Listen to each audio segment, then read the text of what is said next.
Queridos amigos, sejam bem-vindos ao canal Videira Espírita. Meu nome é Cristina Brito e este é o programa Gotas do Evangelho. E aqui diariamente vemos as mensagens do Espírito Emmanuel recebidas pela mediunidade de Chico Xavier e atualmente estamos vendo as mensagens reunidas no livro Vinha de Luz. E a nossa mensagem de hoje é a mensagem 71. E o título da mensagem 71 é Em Nosso Trabalho. Então vejamos lá o versículo que é destacado aqui por Emmanuel. São palavras de Paulo de Tarso escrevendo aos Hebreus, capítulo 3, versículo 4, diz-nos Paulo: porque toda casa é edificada por alguém, mas o que edificou todas as coisas é Deus. Existe o nosso trabalho e o trabalho de Deus. O nosso trabalho, vamos pensar na edificação da casa. Ele é feito, é nosso trabalho, mas tudo que usamos para a edificação da casa, inclusive o tempo, tudo são recursos que nos são oferecidos por Deus. E todo o nosso trabalho será depois retornado ao Pai na prestação de contas que se faz necessário. Deus põe, Deus dispõe.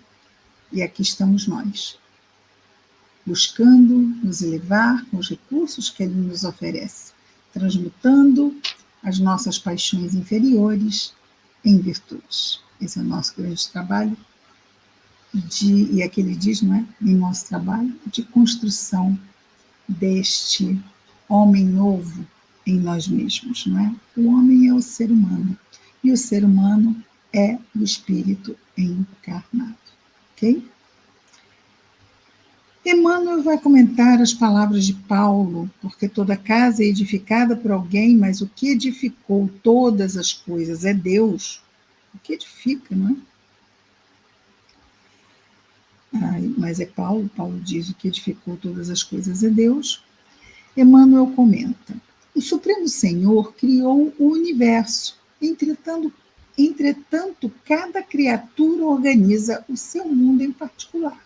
Então, nós também, não é? Vamos construindo o nosso mundo aqui, na nossa encarnação, de acordo com o que trazemos em nós, não é? O arquiteto divino, Deus, nosso Pai, é o possuidor de todas as edificações, todavia, cada espírito constrói a habitação que lhe é própria, condizente com o que traz por dentro. Não é? O doador dos infinitos bens, Deus, nosso Pai, espalha valores ilimitados na criação. Contudo, cada um de nós outros deverá criar valores que nos sejam inerentes à personalidade natural de cada um. A natureza maternal, a natureza, chamada mesmo, não é? A mãe da natureza, Então, a natureza maternal, rica de bênçãos em toda parte, constitui a representação do patrimônio imensurável do poder divino em todo lugar. Onde exista alguém, aí palpita a vontade igualmente criadora do homem, que é o herdeiro de Deus. Então, o ser humano está aí, na criação. E a criação é o meio que Deus dá a toda esta mesma criação a possibilidade de progredir, porque sim, o progresso é uma das leis de Deus. O Pai levanta fundamentos e estabelece leis, o Pai Celeste.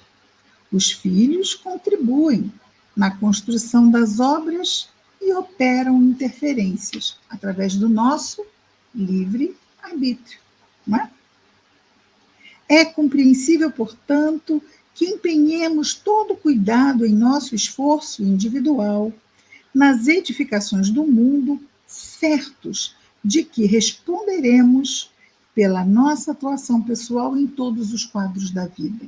Ou seja, temos a liberdade de escolher, mas somos responsáveis pelas escolhas que fazemos e delas iremos prestar contas a Deus, que é o que nos providencia todos os recursos para as nossas ações na Terra, não é? Continua Emmanuel: colaboremos no bem com o entusiasmo de quem reconhece a utilidade de cada ação nos círculos do serviço, mas sem paixões destruidoras que nos amarrem às ilhas do isolacionismo. E o que é isto? É o egoísmo, não é? Se nós permanecermos egoístas, o egoísmo é uma chaga ainda do ser humano, de um mundo de provas e expiações, porque ainda somos imperfeitos. Temos o egoísmo, temos o orgulho, temos a vaidade, e essa vaidade não é a vaidade de querer se vestir bem e aparentar-se bem, não é? É aquela vaidade de que esquece tudo para ser simplesmente um pavão. Não é? Então, quer dizer, tudo é um senso de proporcionalidade e bom senso. Isso se tratando da vaidade. Vaidade não é autocuidado, ok? Vaidade não é querer estar bem. Porque assim como a nossa casa traduz como estamos por dentro, nós também traduzimos como estamos por dentro, não é? Então,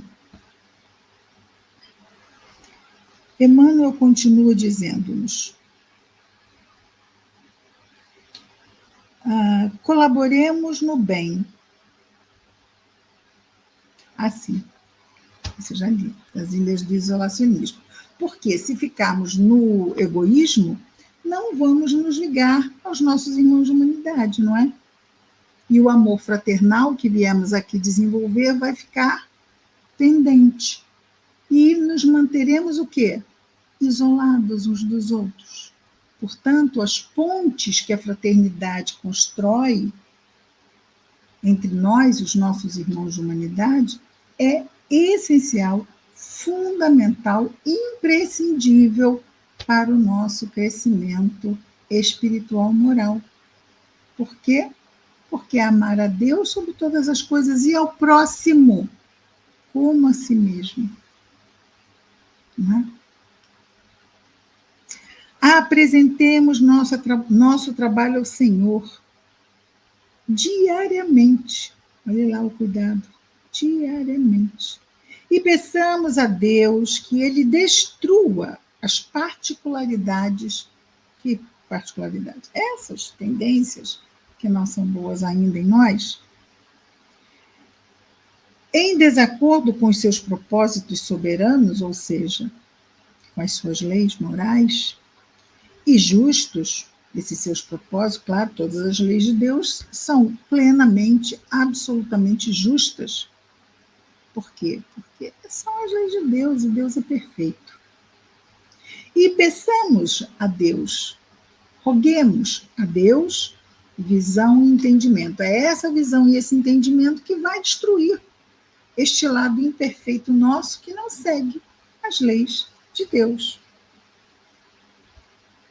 Seremos compelidos a formar o campo mental de nós mesmos, a erguer a casa de nossa elevação e a construir o santuário que nos seja próprio. Fazemos isso, mesmo sem nos darmos conta, porque estamos fazendo escolhas a todos os momentos, todos os dias da nossa vida, aqui da nossa encarnação.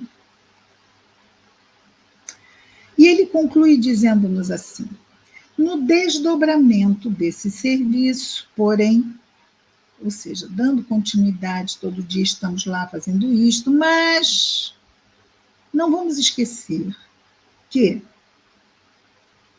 todos os patrimônios da vida pertencem a Deus. Estamos usando,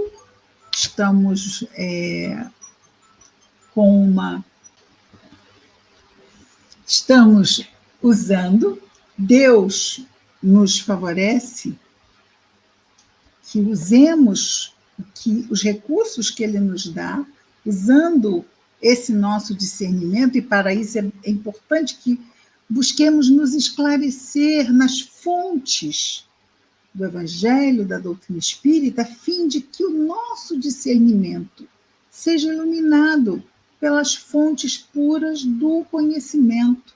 Conhecereis a verdade e a verdade vos libertará. Porque é certo que tudo que temos pertence a Deus e um dia, ao retornarmos, prestaremos conta do que recebemos para o nosso trabalho aqui.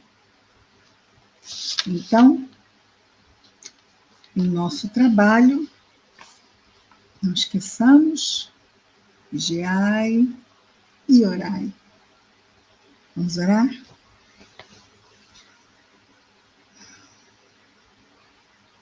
Jesus, Mestre amado, obrigado, Senhor, por mais este dia. Ajuda-nos, Jesus, a buscarmos um melhor entendimento do que seja a nossa vida, para nos acalmarmos nos momentos difíceis, nos fortalecermos quando nos sentimos cansados, às vezes, sozinhos.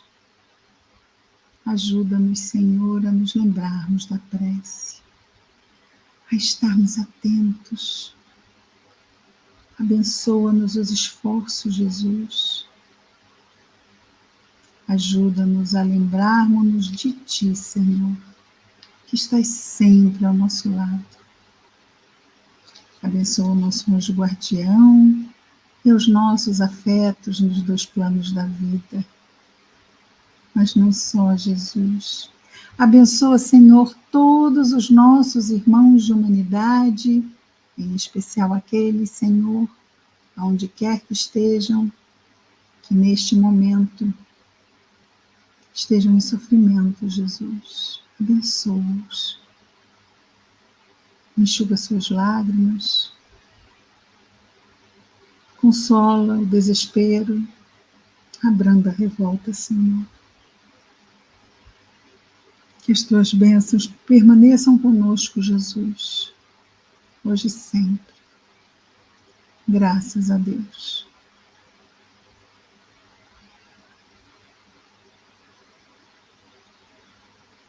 É isso, amigos queridos. Amanhã estaremos de volta com mais um Gotas do Evangelho. Até lá, muita paz a todos.